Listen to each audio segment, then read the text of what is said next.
தயாரிப்பாளரை கலை உலகம் இழந்துவிட்டது. ஒரு நல்ல நண்பரை நான் இழந்துவிட்டேன். கலை உலகில் படம் தயாரிப்பது என்பது அவ்வளவு எளிய பணி அல்ல. இன்றைய காலகட்டத்தில், நாங்கள் எழுத வந்த காலகட்டத்தில் ஒரு படம் வெற்றி பெறுவது என்பது அபூர்வம்.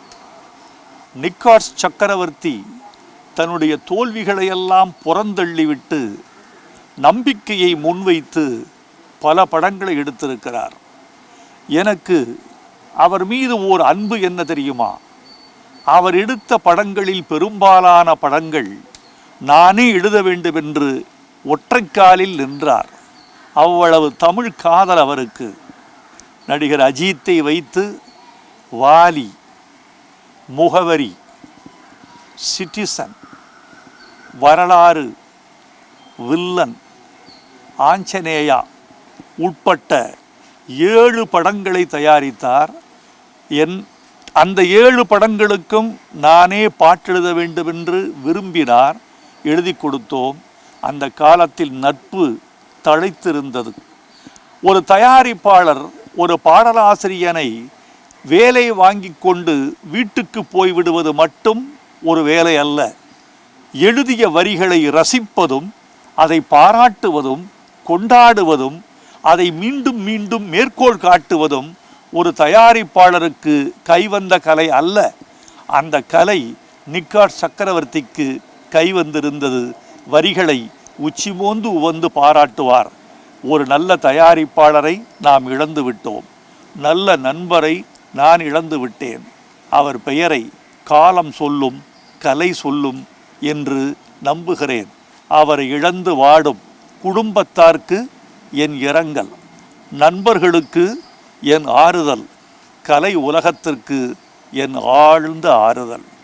இன்று தமிழ் சினிமாவினுடைய ஒரு முக்கியமான தயாரிப்பாளர் எஸ்எஸ் சக்கரவர்த்தி சார். நிக்கார்ஸ் எஸ்எஸ் சக்கரவர்த்தி சார்னு சொல்லுவோம். நான் எஸ்எஸ்ன்னு தான் அவரை கூப்பிடுவேன். ராசியில் ஆரம்பித்து வாழு வரைக்கும் கிட்டத்தட்ட ஒரு 14-15 படங்களை பண்ண ஒரு முக்கியமான தயாரிப்பாளர் எஸ்எஸ் அவர்கள். எஸ்எஸ் சக்கரவர்த்தி சார் ஃபஸ்ட்டு நிக்கு ஆடியோ கம்பெனி ஆரம்பித்து அதுக்கு பிறகு திரைப்படங்களுக்கு தயாரிக்க வந்தவர். நான் என்னை பொறுத்தளவுக்கு எஸ்எஸ்ஸை நான் எப்படி பார்ப்பேன்னா, எல்லாரும் சினிமாவை அறிவில் வைத்தும் அவர்களுடைய உயிரில் வைத்தும் பயணிக்கும்போது எஸ்எஸ் என்னை பொறுத்தளவுக்கு அவருடைய ஆன்மாவில் வைத்து சினிமாவை பயணித்தவர் எஸ்எஸ் சக்கரவர்த்தி அவர்கள். குறிப்பாக என்ன நேரமும் சினிமா சினிமா சினிமா அப்படின்னு மட்டும் பேசாமல் ஒரு சினிமாவை எப்படி பெருசாக்குறது அப்படின்றத என்கிட்ட சொல்லிக்கிட்டே இருப்பார் எஸ்எஸ் சக்கரவர்த்தி.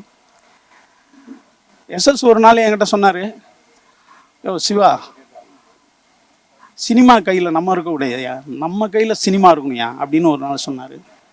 நான் முகவரி அசோசியேட்டாக ஒர்க் பண்ணேன். அடுத்து சிட்டிசன் கொஞ்ச நாள் ஒர்க் பண்ணேன். ஒரு நாள் நாங்கள் படம் முகவரி உதயம் தேட்டரில் பார்க்குறேன். நானும் அவரும் பார்த்தோம். பார்த்துட்டு இன்ட்ரோல் வெளில வந்தேன். வெளியில் அவர் இன்னொரு தேட்டருக்கு போய் நான் செகண்ட் ஹாஃப் பார்க்குறேன்னு கிளம்பும்போது வெளியில் அவரை காரில் ஏற்றி விட வரேன். அப்போ என்கிட்ட சொன்னார், டேய் சிவா, சினிமா என் கையிலடா அப்படின்னு சொன்னது இன்னும் ஞாபகம் இருக்குது.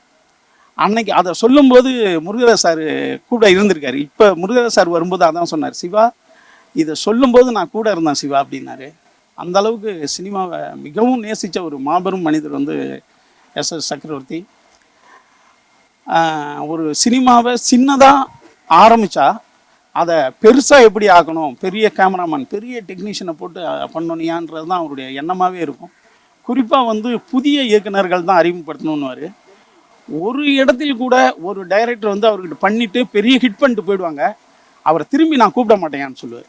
அவங்க நம்மக்கிட்ட பண்ணுயா, நம்ம போய் அவர்கிட்ட கூப்பிடக்கூடாதியா அப்படின்வார். அந்த மாதிரி நிறையா இயக்குநர்களை, பெரிய இயக்குநர்களை அறிமுகப்படுத்தின ஒரு சக்கரவர்த்தி சார். குறிப்பாக நான் அமர்கலம் பார்த்துட்டு, அமர்கலம் என்னை பிரிவு பார்த்துட்டு வர சொன்னார். நான் போயிட்டு பிரிவு பார்த்துட்டு வந்தேன். என்னை அவருடைய ரூமுக்கு கூப்பிட்டாரு. எப்படியா இருக்குது படம்? சார் அமர்கலம் ரொம்ப நல்லா இருக்குது சார்.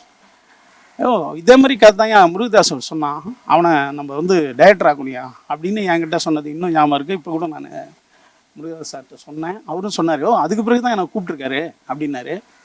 அந்த மாதிரி ஒரு நல்ல சினிமா, அதே மாதிரி குஷியை என்னை பார்த்துட்டு வர சொன்னார். நான் போய் சத்யம் தேட்டரில் பார்த்துட்டு வந்தேன், என்னை கூப்பிட்டாரு, எப்படி இருக்குன்னாரு.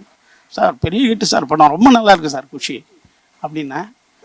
அப்படியாயா, ஏன்னா வாலி பண்ணிட்டு போனாரே, அப்போ எங்களுக்கு எஜய் சூர்யா சார் தெரியும் எனக்கு, இங்கே நிக்காட்ஸ்லையே. பரவாயில்லையா, நம்ம டைரக்டர் போய் பெரிய ஹிட்டு கொடுத்துட்டாரியா, அவர் அஜித்துக்கு ஒரு ஹிட்டு, விஜய்க்கு ஒரு ஹிட்டியா, பெரிய டைரக்டர் ஆகிட்டாரியா அப்படின்னு அவ்வளோ சந்தோஷப்பட்டது இன்னும் என் ஞாபகத்தில் இருக்குது.